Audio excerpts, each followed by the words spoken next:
This podcast is dedicated to the memory of David Faraday, Betty Lou Jensen, Darlene Farron, Cecilia Shepard, and Paul Stein, and to Michael Mageau and Brian Hartnell.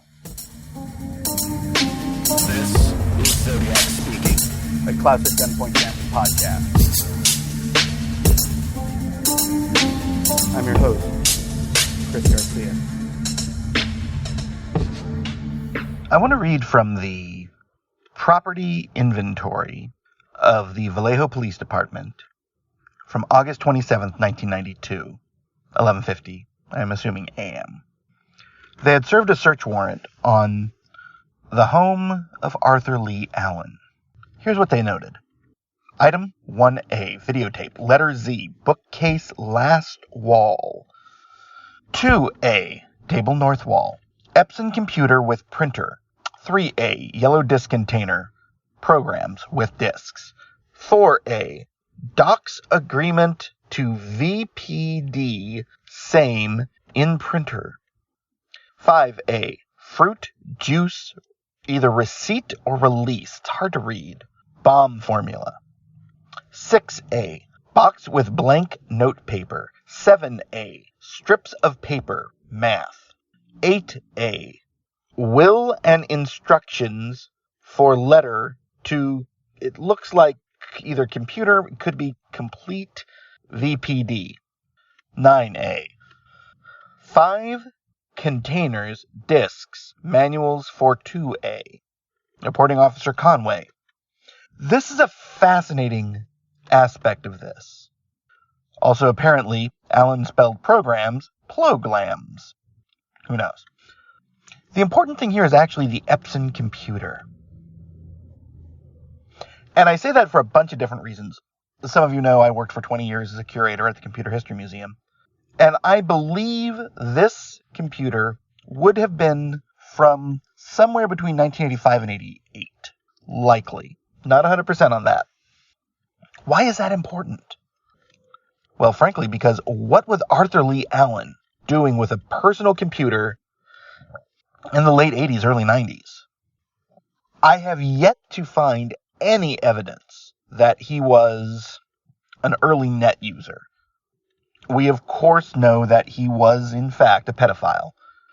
And there were exchanges, BBSs, bulletin board systems, electronic bulletin board systems that you could access. There were also trade in disc for not just child sexual assault material, but things that would end up sort of becoming known as sort of the anarchist cookbook materials, bomb recipes, as a very good example.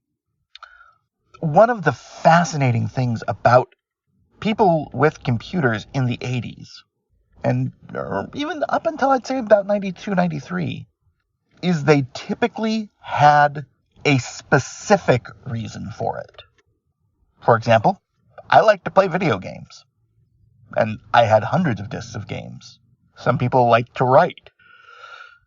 Since we don't know specifically what was in the programs, we can't really make what is certain of the content. We do know that there is the bomb formula. We also know they took a box with blank note paper. My guess is they were trying to figure out if it was the paper that any of the letters were sent from.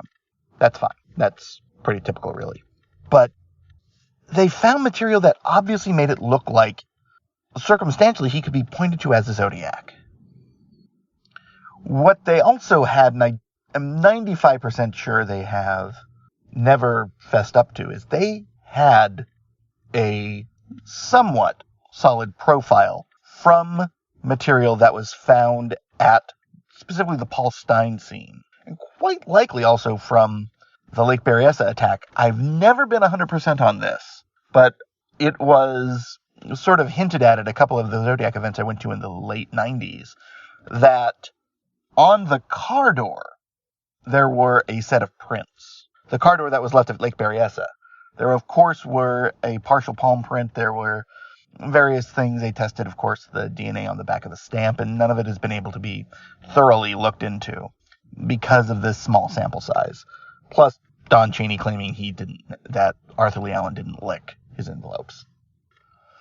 The evidence of Zodiac's intelligence does indicate that he would understand that if he sent letters, there would be evidence, so he probably wouldn't lick them himself. Honestly, I think he would use one of those little sticks with the water in it, and you have a little sponge at the end, and you use that. Self-adhesive stamps were also, I think, just coming in the early 90s. But none of that really answers the most important question. Why continue down the path with Arthur Leigh Allen when there are so many things that sort of point against him? And there's a couple of different reasons. One is no one was as good a suspect. And it continues to be the case. No one is as good a suspect. Not Lawrence Kane, not Earl Van Best, none of them.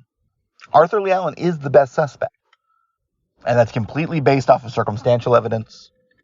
His history of crime and theoretically explosive temper, though they were in very different areas. But here's the thing that makes him the best suspect. By far. It's that as time went on, and it grated on him more and more and more, he would start to anticipate what the next step would be. The way when he was interrogated, he kept bringing up things. Oh, talk about the blood. Oh, I went hunting, blah, blah, blah. The watch. I have this great watch. Blah, blah, blah, blah, blah. He was obviously following the case. And they say, obviously, because the killer always follows their own case. That's not always true, actually. A lot of times, killers don't follow their cases. They actually specifically avoid it. Where I have the two Zodiac theory, where the first two were committed by one person, the second two in the letters were written by a second person who also committed the final two murders. In that scenario, Arthur Leigh Allen is good for the first two. He honestly would not want to be recognized. He would want to fly under the radar so he could keep doing it. And my theory about in the two that I sort of come with is that whoever committed the first two stopped after the second because of all the coverage, because he had been seen. And Michael Maggio did point to Arthur Leigh Allen. He supposedly was at the party, of course. But there's little else that points to him physically. Supposedly that videotape with the Z on it was supposed to be his confession, and apparently it wasn't. It's a gray area as to what it is, but I actually think it might have been him on, I think it was CBS 5, saying, "I'm not the damn Zodiac," which makes a lot of sense. Because even if you're denying that you're a mass murderer, serial killer, if you get on major news, you're probably going to record it. But there were other things that weren't mentioned that, one, they were obviously looking for anything that they knew would have been related to the Zodiac murders. They found weapons, they found the bomb formula, blah, blah, blah. But what they did not find was anything that indicated that he was deeply involved in the case. Not even just as a suspect, but as a person keeping track of things. It's not unheard of for serial killers to keep scrapbooks. It's not unheard of for serial killers to have videotapes of their crimes. But that didn't really show in Arthur Leigh Allen. Of course, he would have had to keep aware of it because it would have been everywhere, and especially when you're a suspect. It's one thing about being a suspect in a big case, and I've known plenty of people who have been. Hell, I myself was a suspect in a case once. Rightfully so. I looked a lot like the guy they eventually got. When you are a suspect, not only does your life change, not only are you constantly worrying about, oh my God, are they going to pin this on me? But every move you made in your life becomes a reflection of you at the moment. Because it is you at the moment who is the suspect. This is a thing you have to kind of wrap your head around. When you look at, I think it was BTK, who was caught because of a word, because he used word and it had sort of a code on it that allowed you to know, this is who owned the metadata, blah, blah, blah. He was directly interacting with the police, who lied to him, rightfully so.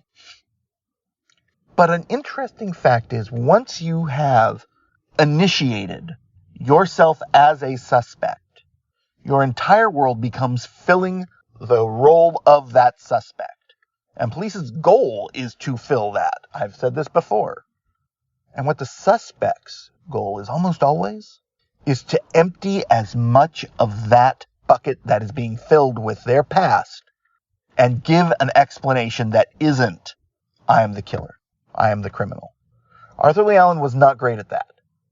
He apparently had a very serious temper, and I think he actually did more to establish himself as Zodiac by saying, I'm not the damn Zodiac, than any other action, more than his criminal record.